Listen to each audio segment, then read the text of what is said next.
Hi, this is Matt Bisogno, geegeez.co.uk, and in this video I want to look at pace. Specifically, what is pace and how do we use it to make better betting decisions? Pace is, in essence, the speed at which a race is run and the speed at which individual horses or groups of horses run in a race. In Britain, where we don't have precise timings at various intra-race intervals, pace analysis is usually performed around the early pace in the race, that is, how horses have recently run in the first part of their races. There are four key running styles which collectively determine the shape and pace of a race, as follows. 1. Held up. These are horses that are nowhere near the front in the early part of the race and are preserved for a late dash for glory. They're also known as closers. 2. Midfield. Not such exaggerated waiting tactics as closers. Midfield runners still have plenty of animals in front of them in the early stages of the race. 3. Prominent. Prominent types tend to stalk the early pace, ready to quicken past flagging trailblazers and steal a march on those further back in the field. And 4. Leaders. Horses who run from the front in their races. They may go very fast early, or they may try to control the pace at a more sedate tempo on the front. They're dangerous players if unhurried on the early lead. By scoring horses on the basis of their early position in the recent runs, we can build up a picture of how today's race is likely to be run. In geegeez, each horse is scored 1. Held up, 2. Midfield, 3. Prominent, or 4. Led, for each of its last 4 UK races. Here's an example. We can see, if we take the top horse Al Muhir, that on the right hand side we have LR, 2LR, 3LR, 4LR, pace score and pace percent. LR relates to last run, 2LR to second last run, 3LR to third last run, and 4LR to fourth last run. Each race is scored 1 to 4, which means that a horse with 4 completed starts can have a score between 4, if it was 1-1-1-1, as in Nurpur's case, and 16, if it was 4-4-4-4. In this case, Al Muhir has a score of 7. The pace percentage is the individual runner's score divided by the total scores in the race. This is quite useful for understanding the distribution of pace in relative terms as opposed to absolute terms, which the pace scores themselves give. I'll discuss that in a bit more detail in a minute, so don't worry about it too much for now. So, as I say, by totalling up each horse's last 4 runs, we can get a view of 3 key pace elements. We can understand the individual pace of a horse.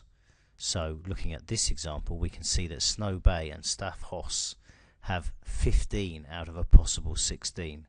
And that means that at least one of these two, and quite possibly both, are very likely to lead in the race. They habitually run from the front.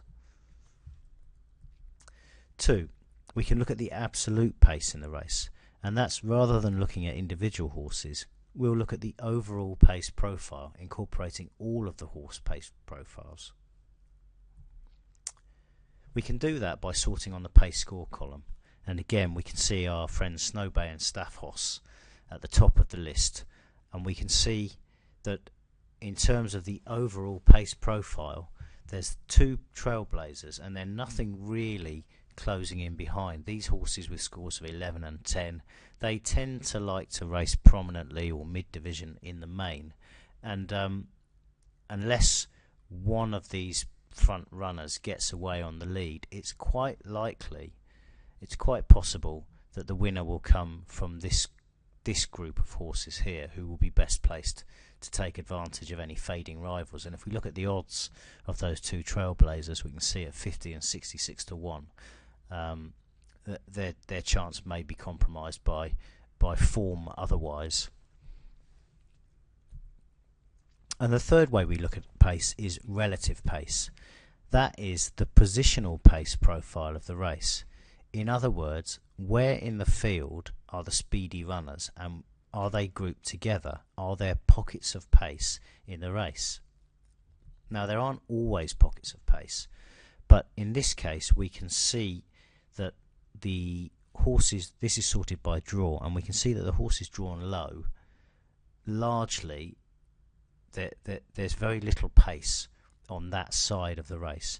If we look further down, we can see our two trailblazers are actually close coupled. They're drawn in stalls 9 and 10. They're drawn next to each other, so we could very likely expect that the pace is going to be around the middle stalls, and that those within a couple of draws of those would probably, or may well be, best placed to take advantage of this early speed, whereas those drawn further away from the speed have got more to do to get into the race. This is quite a complex concept if you're not familiar with it. I hope you're holding on to this, and if you're not getting all of it, then don't worry too much. It's definitely a thing that that makes more sense the more you do it. So do try to understand that if you're drawn close to the pace, that's advantageous. If you're drawn away from the pace, that's typically disadvantageous. And if you just keep that in mind, then you won't go too far wrong. So let's review our example again, but first we need to look at the other form elements in the race, and to do that we'll look at the race analysis report to see which horses are best suited to today's conditions. Keep in mind that pace is just one factor to consider, albeit that it's a very important one. So here's our old friend, the race analysis report, and we can see it's a class 4 race over a mile. There are 16 runners. The going's actually officially good to soft, but it's been they've had very heavy rain this afternoon, and I'm pretty sure that the going is soft rather than good to soft, which is how I've sorted this. I've also sorted it on place rather than win, because in these big field races I want to get a feel for those horses that can get competitive in these races, who may not have necessarily been winning. So I sort it by place, and I always do this in big field races of this nature. And finally, in terms of the actual content, when the going is extreme, when it's heavy or firm, I will sort primarily by going. When it's somewhere in what I call the mid-range, between good to firm and good to soft or soft, then I'll sort by class generally, because I consider that to be probably the most important key variable. So this is sorted by class, and we can see in the green box at the top the horses that have got the most consistent placed form, win and placed form, in class 4 races. We can also see their other attributes for going and course and distance, and this is my shortlist basically that I want to overlay onto the pace template, and they are specifically horses numbers 1, 3, 4, 5, 7, and then 12, 14 and 16. Those are the horses that on general form have the best chance. And the interesting thing to note, of course, is that they're all in double-digit prices. Now it is a big field race, so you'd expect to have a bit of value meat on the punting bone, but the fact that they are all at double-digit prices is interesting. Anyway, what we're going to do, we're going to look at 1, 3, 4, 5, 7, 12, 14 and 16 from a pace perspective. And we can see on this map, I've put on that 1 is the individual pace profile, again 2 is the overall, the absolute, which is everything, and 3 is the relative, which is the kind of local pace set up with our 2 speed horses here. So I'm looking in the number column for the saddlecloth number, and I was interested in 1, 3, 4, 5 and 7. So 1 we can see is drawn away from the pace. 3 is drawn close to the pace. Might be interesting. this one is a bit of a hold-up horse, so probably needs quite a lot to go its way. And maybe the shape of the race, the pace profile of the race isn't quite right for it. Maybe it is. 4 and 5, again, they're drawn away from the pace to some degree. 7 is another drawn away from the pace. So 4 is kind of on the fringe of the pace zone, and maybe he could get involved in it. But again, unless he gets off to a good start, he may get left behind as well. I'm not really keen on hold-up horses in this race. I don't think the race sets up for them. Just as an aside, races that set up for hold-up horses are races where there's a lot of forward pace. In other words, a lot of high pace scores. You'll remember that in this one we've got 2 15s, and then the next are on 11 and 10. So that really favours those on 11 and 10, unless one of the 15s steals a march. That if you've got a horse like Nurpur, who's 1-1-1-1, they're going to be doing all their best work late, but the race is generally over by the time they get involved. They're much better suited to races when there's more pace on the front, so some 16s, 15s, 14s, a lot more competition for the early speed. Again, I hope that makes sense, but it's another of these things that you'll kind of get to understand the more you engage with this, and it really is worth engaging with.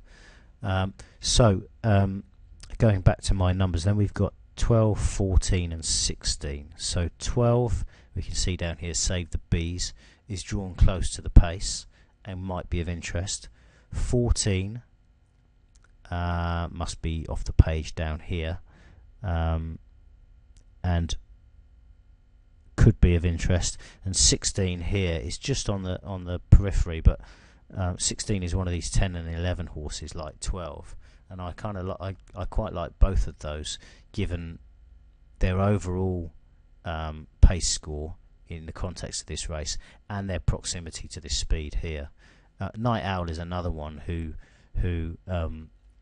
is very well placed to track the lead, and he's the favourite as well, actually. I hope that makes sense. So just to recap, by looking at the race sorted by draw, we're going to be able to see at a glance where the most likely race leaders are situated. By doing that, we can isolate a part of the field on which to focus our attention, in this case stalls 8 to 13. So that's 8 through 13. Unfortunately 13 is just off the page here, but not on this piece. Right, so let's home in on that part of the field, and you can see what we can establish. I'm going to repeat myself to some degree, but that may be helpful. We can see that the central speed in the race is around these 2 15 horses here, and if we go up a little bit, we've got a 6 who's probably going to be doing work too late, and a 10 who could be interesting, and then going this way we've got a 3 and a 10 as well. This 3, just want to touch on that. You can see from the form figures on the left hand side that Cloverdale has only run once and scored a 1, and so I've put these question marks in here to kind of to highlight the fact that this horse is not actually a 3. If you extrapolated its 1 run to 4 runs, you'd call it a 12. And you might say, right, it's a player. So that's something to keep in mind there. And then we've got these kind of cusp horses, Capoliath with a 10, Kiwi Bay with a 10, and they're definitely horses that I would be interested in. But certainly Kiwi Bay, and to a lesser degree Capoliath, based on their form profile and their pace profile. Again, I hope that makes some sort of sense. There is a lot of information to glean just from that one screen, rather like the race analysis report itself. There's a lot of data condensed into a single view, and it does take time to assimilate that data and to understand how best to use it. Obviously, I've only got one example race here. I'll try to do some more in the future, but hopefully you're getting some kind of a grasp on these new ideas. and as I say, over time you'll definitely get more of a handle on them. The key is to take the concepts on board for now, to look at the pace charts and to try to predict how things might pan out.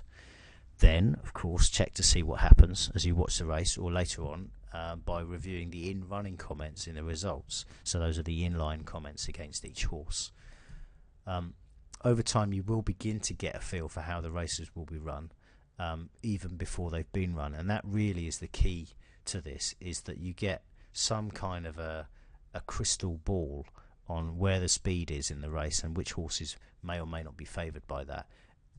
If you've got a horse with no form, being close to the pace is not going to help it, but if you've got a horse with form that fits the race and they're close to the pace, then that's a real asset for that horse. Equally, for those layers amongst you, if you've got a horse that ostensibly has a good form chance but is drawn away from the pace and may be compromised by that, then that's something that the market doesn't currently factor in fully. So there could be some real value for layers here, opposing badly drawn horses from a pace perspective. That's just another way to use this data. So yeah, of course, this is an incredibly powerful weapon in your overall wagering armoury. And now the result. There's a few things that I wanted to tease out on here. First of all, I wanted to show you this red horse in 8th place, Snow Bay. That was our speed horse, or one of them. And that horse did lead. It was the clear leader down the middle, and it towed a number of other horses into the race from that part of the track. Night Owl, the favourite, who was in our pace zone, was actually ridden slightly less prominently than normal. Was ridden in midfield, whereas normally he's a prominent or tracked leaders type. And that probably ultimately did for his chance. He did make good ground about a furlong and a half out, but couldn't go through with his run. That might have been partly due to fitness, but undoubtedly also it was due to having too much ground to make up. By contrast, Kiwi Bay, who was on the periphery of our zone, and can race prominently, but sometimes races midfield. 2 is midfield, 3 is prominent. He had a more forward day today, tracked the leaders, led over 2 out, and he actually won cosily enough at 12-1. That's a nice convenient result for this video, but it shouldn't detract from the fact from the purpose of the exercise, which is to understand the overall pace shape of a race and specific pockets of pace within that, and then overlay that pace template against the form information that you can get from the race analysis reports. Remember, pace is just one element in the toolkit. Use it in conjunction with the race analysis reports and the full form filters, of course, and factor in trainer form and head-to-head records, and you'll be making great bets in minutes regardless of your experience. And when you've been doing this for a short time, you'll find that you start to actually ignore the odds, because the data that you can see and the way it's presented gives you such confidence that when you see a horse at 12, 14, 16-1 with green across the row in the race analysis reports, and in the pace zone on the pace analysis report, you're just going to get excited. You're not going to be worried about the price. You're going to be thinking this is a great bet, and you'll be right. Whether it wins or not, you'll be right. It is a great bet. What you'll tend to find is that these horses might be 12, 14, 16-1 in the morning or the night before, but come off time, they're 7, 8, 10-1. And the reason for that is because you have an information advantage on most other people in the market. The starting price market is the most accurate barometer of a horse's chance that there is. It is very clear reflection of a horse's chance. But what happens between the early prices and the starting price can often be stark. And the shortlist is another example of this. We very often get horses that put up at big prices and they go off at short prices, and that's because we realise, using the tools in the geegeez form toolkit, we know ahead of time how the market is going to react, because we've got the information first. That's why I call it next generation form reading, and it's my opinion that you're in the vanguard, a veritable pace presser, if you will, in the arms race for leading edge tools. To find out more and to start your free trial, if you haven't already, go to geegeez.co.uk/pricing. This is Matt Bisogno saying thanks for listening and bye for now.